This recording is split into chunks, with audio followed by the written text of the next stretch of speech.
Hey, word is up, everybody. We've already got set two spoilers coming out. Now my dog always comes in on these intros. I don't know why. Anywho, we're already getting set two spoilers coming out. I mean, even though we're not going to see set two for probably like 10, 11 months, if maybe a little bit longer. But it's cool that Dan's kind of starting to show off some of what they're working on for set two with the Frost theme. We only have Cryoling now and Bob, so let's just jump into Cryoling, and I got some stuff kind of interesting to go over with it.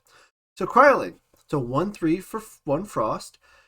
It gets one attack for every Frost Spirit in your underworld, and when this Cryoling has attack greater than 6, you have to either have to destroy it or special send it into Cryovern from your hand or deck.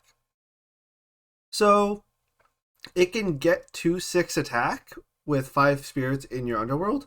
And then once you get a 6 Frost Spirit in Underworld, it's going to get to 7, and it's going to be either forced to be destroyed or it's going to be forced to ascend.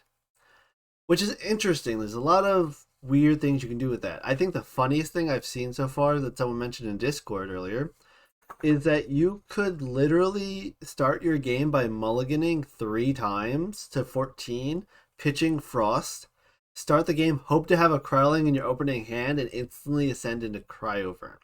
We don't know what Cryovern does. Is that worth it?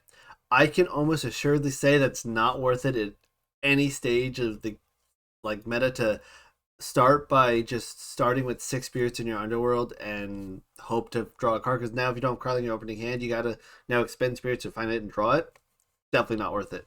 What could be worth is, filling your deck with Drops of Elite and Nectar of God, so you're cycling and drawing and getting advantage, and pitching spirits into Underworld, maybe using some counter runes to pitch some spirits into Underworld. If your opponent attacks your Cryoling, maybe you activate something like Charn's Obol, maybe activate another counter rune, get spirits in your Underworld, force the Cryoling to either get destroyed and draw a card, or you now ascend a Cryoling off a counter rune, making your opponent have to redeclare attacks, or maybe they don't redeclare attacks. Now Cryovern maybe something bigger that they can't get over. We don't know. Maybe Cryovern's just Cryoling but bigger. If that's the case, then using a counter rune to go right into Cryovern and forcing your opponent to now think, okay, I can't get over that, could be relevant. Could be interesting too. You can kind of cheat the attack requirements with Necklace of Harmonia. That gets you immediately to 6, so if you can get one more attack point, either by having a spirit in your underworld, or some other, or maybe you have whatever the Frost Stadium might be in play, well, then you can go into Cryovern with basically 3 spirits as opposed to spending 6, 7-ish. So that's reasonable.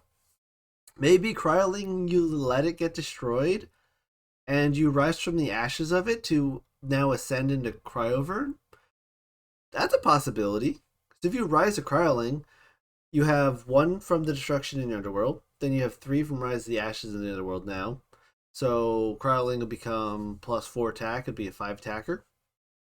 That's reasonable, and then maybe you have a little bit more, maybe it's mid game, you have some more spirits in there, and you go into Cryovern.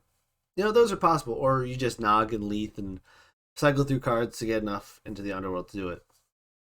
There's some interesting shenanigans you do during the combat step. I mean, you could send this on your opponent's turn. Like, if you have, on your turn, you set Chariot or something, Helios' Chariot Ride. On their draw step, you flip Helios' Chariot Ride, force them to be unable to play runes. And your Carling now has over 6 attack, you send on your opponent's turn.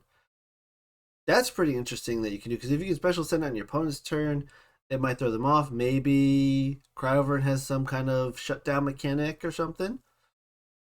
Maybe Cryovern reduces attack of opponent's Elestrals, and if you Helios, it's all speculation.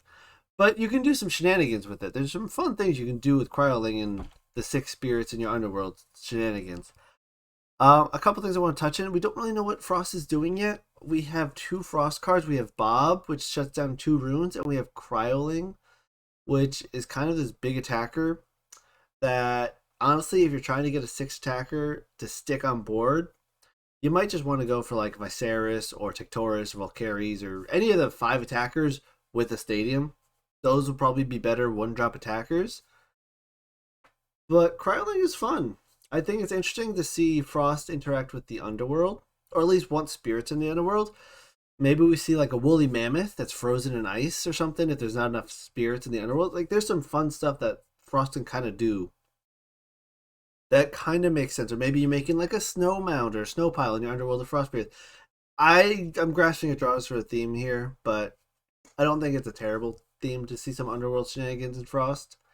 Um, but it's a fun card, and I'm curious to see what the rest of the line looks like. Um, we'll see. But yeah, that's about it for this video. I hope something interesting popped up when you saw this, and I'll see you guys next video. It's a cool card, nonetheless, and it'll definitely be fun. I'll see you guys around. Peace.